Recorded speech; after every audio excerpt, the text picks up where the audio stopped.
Welcome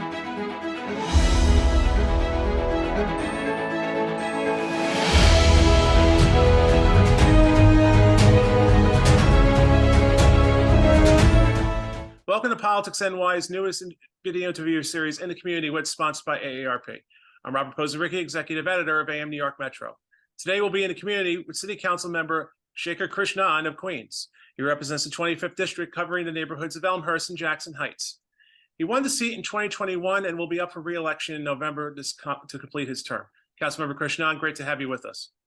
Thanks so much for having me on today. Really happy to be here. Great to have you. All right, so let's start with the topic of ageism, which is something that, as you know, permeates all aspects of life in New York for local residents. It's in the workplace and street design and public transportation systems, even how services are promoted and accessed, and even in the built environment itself. What is one ageism issue that has had an impact on your community, and how have you addressed it? Sure. Well, first of all, thanks so much for having me on today. And I couldn't agree with you more that ageism, age discrimination is one of the most pressing issues we face in our city. And I know this not even from my time as a council member, but prior as a fair housing lawyer and civil rights lawyer for a long time, combating housing discrimination and representing many, many seniors on these issues. I think one thing in particular that I always feel strongly about is that New York City, every community in our city must be a place where everyone can age in place, feels comfortable, feels supported, has the resources and services they need to live their lives every day and age in one place and in their community and age with dignity. In my neighborhood of Jackson Heights and Elmhurst, as the chair of the Committee on Parks and Recreation, I know firsthand that we have some of the least amount of green open space in all of New York City. And we know from being the epicenter of the pandemic here in Elmhurst and Jackson Heights, how crucial green space and public space is to bring us together, a place where we can rest, find respite, socialize with friends, spend time with family, relax. It's crucial for our mental health and for our well-being. And so one thing that I've tried to do really in our neighborhood is work to improve and expand our green space as much as possible, whether it's to finding ways to beautify the main park that we have in each of our neighborhoods, or finding ways to bring public art into our parks, or engage our seniors in planting events and other things to beautify our neighborhood, bring in more trees, bring in more greenery, and make up for the fact that because we lack it, this is something that is really important to me to address, both as Parks Chair for entire New York City Council, as well as the council member for this district here in Jackson Heights and Elmhurst. Okay, so currently AARP is updating its livability index, which you can find online at aarp.org. This is something that scores neighborhoods and communities across the United States for the services and amenities they provide, such as housing, transportation, and health. Councilmember, what are some of the challenges in your district specifically toward livability, and how are you using your position to make the neighborhoods of your community more livable for residents of all ages? Sure. Well, thanks for the question. I would say a couple things. As I mentioned earlier, we were the epicenter of the pandemic. We have some of the least amount of green and open space in this city, but we are a community of immigrants. We are a community of essential workers, and it is crucial that the city invest in services and resources for our neighborhood, for all of our residents here. A couple things I can think of immediately are we have Elmhurst Hospital in our district. I am a staunch champion for our public hospitals. I believe that they are the heart of our healthcare system, and Elmhurst is at the heart of that.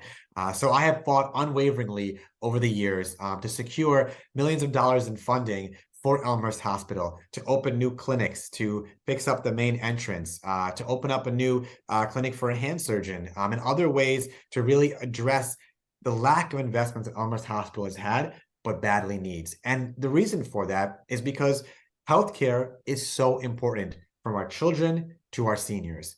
We need to make sure that in our community of Elmhurst and Jackson Heights, our seniors have immediate access to quality healthcare in the event of an emergency or simply for a daily checkup. Your insurance status, immigration status should not be a barrier in any way to accessing quality healthcare, because everyone in New York City, every single New Yorker, deserves quality healthcare. I'm proud to work closely with Elmhurst Hospital.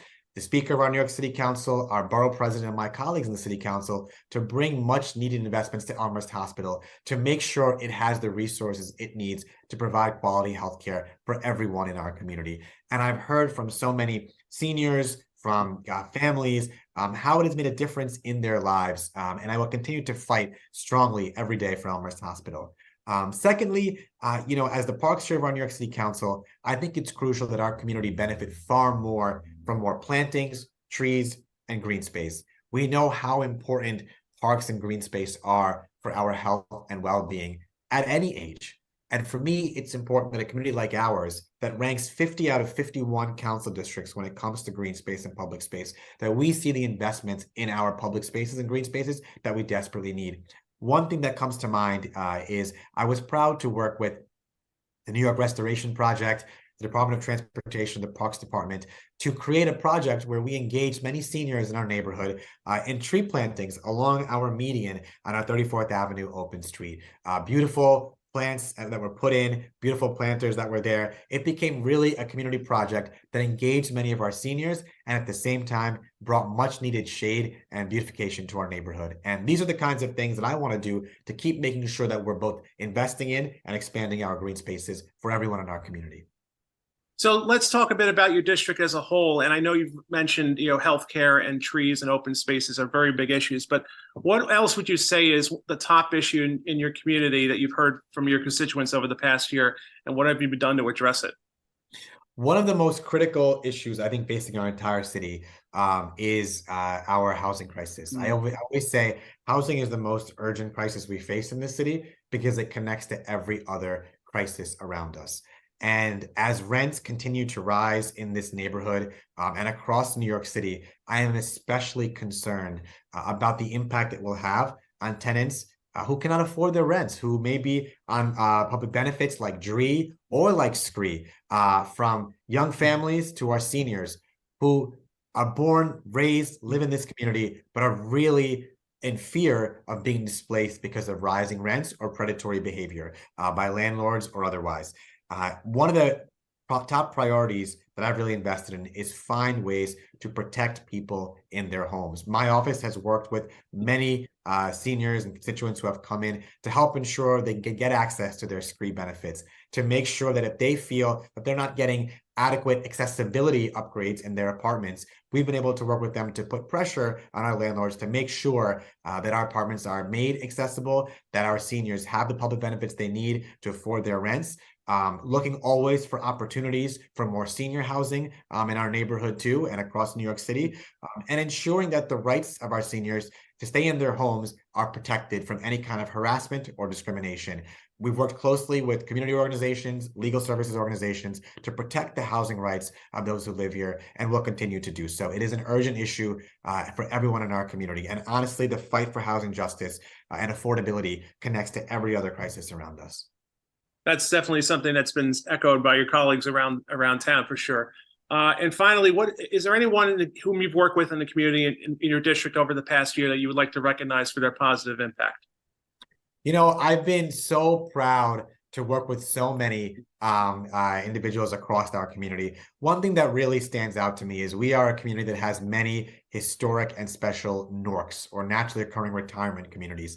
I've been so proud to join our NORCs for their events, for meetings, to engage them in some of the planting projects that I mentioned, NORC members, to engage them in some of the planting projects I mentioned earlier in our community too. And I was proud to fight to ensure that our NORCs received permanent, otherwise known as baseline, permanent funding in the city budget to support them and their services. It's been a joy to work with and engage with the seniors in our neighborhood at our NORCs. And I'll always continue to fight for them and make sure they have the funding they need and the opportunities they need, from legal services to planting projects that keep them engaged and make sure we get the support from city government that we need for our NORCs. I was proud to achieve that in our city budget in multiple years, and will continue to fight for our NORCs. Oh, it's fantastic to hear. Well, Councilmember Krishnan, thank you very much for joining us today. Thank you so much for having me, and looking forward to talking again soon. Certainly. And thanks. This concludes this installment of In the Community With, sponsored by AARP. I'm Robert Posaricki. Thanks very much for watching, and have a great day.